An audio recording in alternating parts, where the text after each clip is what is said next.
Cancer के मरीज बढ़ते जा रहे हैं। कैंसर में क्या होता है ना, किसी दिन हाथ पैरालिसिस करेगा, किसी दिन चलने में दिक्कत होगा, वो बंद कर दिया जिससे दिल की धड़कन को मैसेज आ रहा था गए। प्रॉब्लम कब आता है ना कि जो ये 30-35 में अगर किसी को हो जाता है, सबसे उटपटांग ब्रेन ट्यूमर। सृजना और विवेक कितना हंसते खेलते जिंदगी उजाड़ दिया है। दर्द स्टार्ट होता है छोटा थर्ड स्टेज। अब जब स्टार्ट करेगा तो अमूमन हम लोग को गाँव का आदमी, हम लोग यानी झाड़ का खर्च आता है 35 लाख। ये जो बड़ी बड़ी दवाइयां बनाने वाली कंपनी हमको लगता है जानबूझ के पैसा देके बताते ही नहीं हो। ब्लड कैंसर का अस्थाई इलाज जो होता है वो कैंसर की इतनी बड़ी खराबी है ना। हेलो गाइज, हर हर महादेव। कैसे हैं आप? आशा करते हो बहुत ही अच्छे होंगे, अच्छे होने भी चाहिए। तो फ्रेंड्स, आज का जो वीडियो है मैं रोस्ट करने वाली हूँ खान सर की वीडियो। अब तक तो आप लोगों को पता चल ही गया होगा, आजकल बहुत सारे कॉमन हो गया है कैंसर, बहुत सारे लोगों को हो रहा है। तो खान सर ने बताया इसके बारे में कि क्यों कैंसर हो रहा है। तो चलिए जानते हैं हम इसके बारे में। वीडियो को एंड तक देखिएगा, बहुत ही इंफॉर्मेटिव वीडियो है। चलिए वीडियो स्टार्ट करते हैं।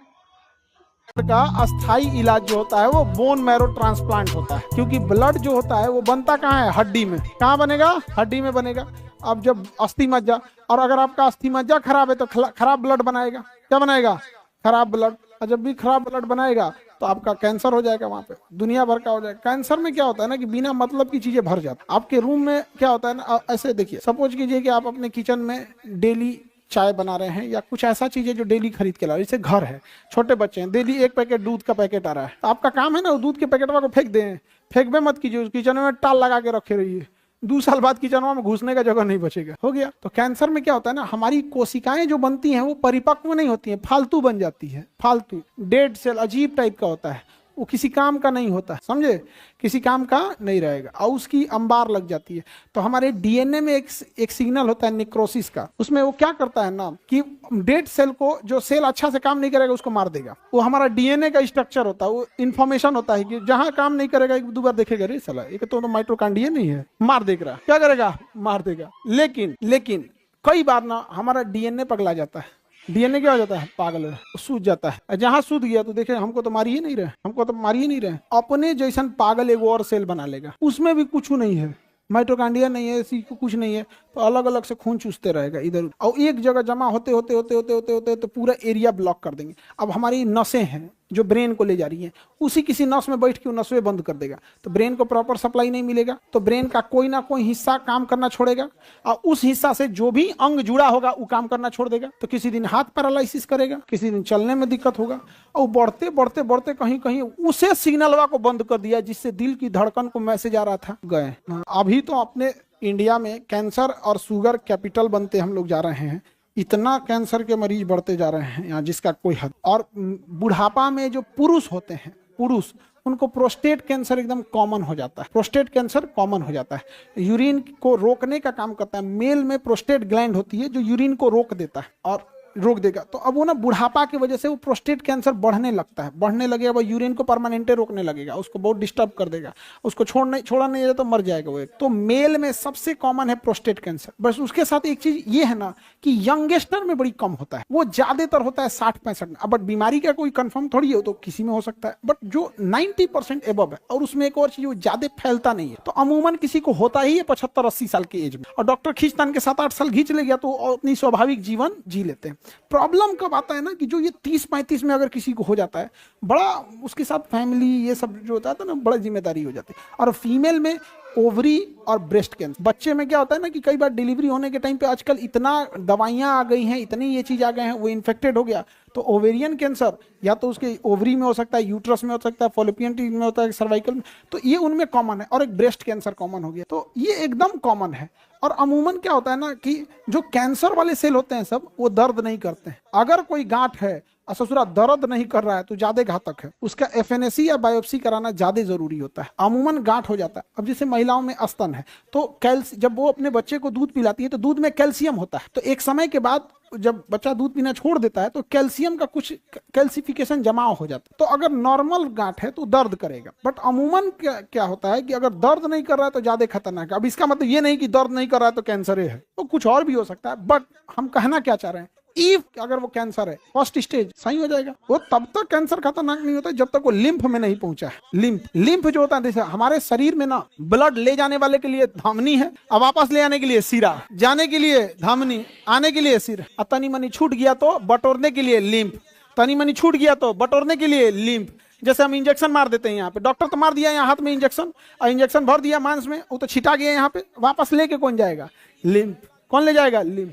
तो कई बार कैंसर हमारे शरीर में छिटाए हुए रहते हैं।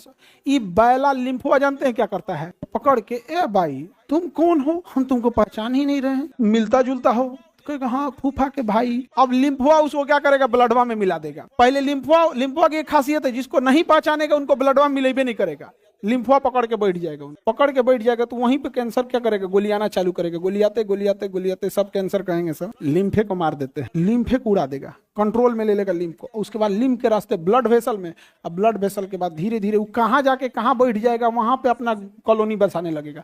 तो उसे कहेंगे मेटास्टेटिक्स। क्या कहेंगे? मेटास्टेटिक्स। सबसे उटपटांग ब्रेन ट्यूमर में अभी नेपाल की एक सृजना और विवेक कितना हंसते खेलते जिंदगी उजाड़ दिया एकदम। और कैंसर की इतनी बड़ी खराबी है ना, ये फर्स्ट स्टेज, सेकेंड स्टेज में दर्द ही नहीं करता है, दर्द स्टार्ट होता है छोटा थर्ड स्टेज, स्टार्ट करता है थर्ड स्टेज से। अब जब स्टार्ट करेगा तो अमूमन हम लोग को, गांव का आदमी हम लोग, तनी झाड़ फूक जड़ी बूटी है बताते बताते जांच करते करते थर्ड क्रॉस कर गया। और कैंसर ऐसा चीज है कि अगर आपको आज पता चल जाता है, ऑपरेशन होते होते 1 महीना लग जाएगा, क्योंकि उसमें इतनी जांच होता है, इतना जांच होता है, इतना जांच, उसको प्रोसीजर पार करते करते समय लग जाता है। क्या कह सकते हैं। और इसका ना एक बड़ा सही है कि हम लोग का जो खाने में जो मिलावट आ रहा है एकदम उटपटांग हो गया है। कौन सा तेल खा रहे हैं हम लोग पता ही नहीं चल, कौन सा प्लास्टिक में खाना आ रहा है, उसमें आ रहा है, इसका कोई है। कुकर का जो रबड़ होता है वो अगर खराब क्वालिटी का आ गया तो उसमें वो माइक्रो प्लास्टिक बनेगा, उसमें तहस नहस कर देता है। तो ब्लड कैंसर जो है उसके लिए आयोडीन का यूज किया जाता है। बट ब्लड कैंसर अगर हो गया तो उसका अस्थायी इलाज क्या है? Bone marrow transplant. अब बोन मैरो ट्रांसप्लांट का खर्च आता है 35 लाख। हाँ ठीक हो जाता है। डोनर अमूमन उसके घर ही के लोग हो जाते हैं, अमूमन उसके रिश्तेदार हो जाते हैं। और जहां बोन मैरो ट्रांसप्लांट मरीज को रखा जाता है ना, कोरोना के मरीज को कितना सेफ्टी से रखा जाता है, ओकरा से 3 टाइम ज्यादा रखता है। 6 महीना तक, 3 से 6 महीना तक बोन मैरो ट्रांसप्लांट। रीजन क्या है कि बोन मैरो तो पहले आपका निकालेगा, जैसे निकाला तो बोन मैरो निकाला तो ब्लड बनना छोड़ देगा। अब ब्लड बनना अगर छोड़ा तो ब्लड की तो सप्लाई कर देगा, लेकिन ब्लडवा में है WBC, गया WBC 0। अब अगर एको गो अगर कुछ भी हुआ, एगो खटमलो काट दिया, एगो मच्छरों काट दिया, तो कोई है ही नहीं है लड़ने के लिए, कोई है ही नहीं है। ये तो वही हाल हो गया, रात के टाइम आप घर से गए हैं कहीं घूमने के लिए और घर का ताला खुले छूट गया। अब तो जो चोर नहियो है और घूमेगा घर में कि चाचा, मान के चलिए आपके यहाँ न्योता देने आया था कि हम बारात में आइएगा, ब्याह है, चाचा कोई है नहीं है, तो न्योता लेते जाते हैं, न्योता अपने से लेते जाते हैं। बड़ी खतरनाक स्थिति हो जाता है। बाप रे बाप, बहुत खराब है, बहुत पुटपटांग होता है सब। आगे बढ़ जाए तो फीमेल में देखो, प्रोस्टेट कैंसर का जांच करना तो बड़ी टफ है, क्योंकि वो किडनी के पास जाके मिलेगा, दोनों जो यूरिन ब्लाडर होता है उसके जस्ट नीचे वहां पाया जाएगा। तो उसको ना ऑपरेशन करके फिर उसका जांच करें। महिलाओं के लिए जिसका एज अबव 40 हो जाता है उनके लिए मेमोग्राफ एक मशीन होती है, वो ब्रेस्ट कैंसर को इजीली पकड़ लेती है, मेमोग्राफ।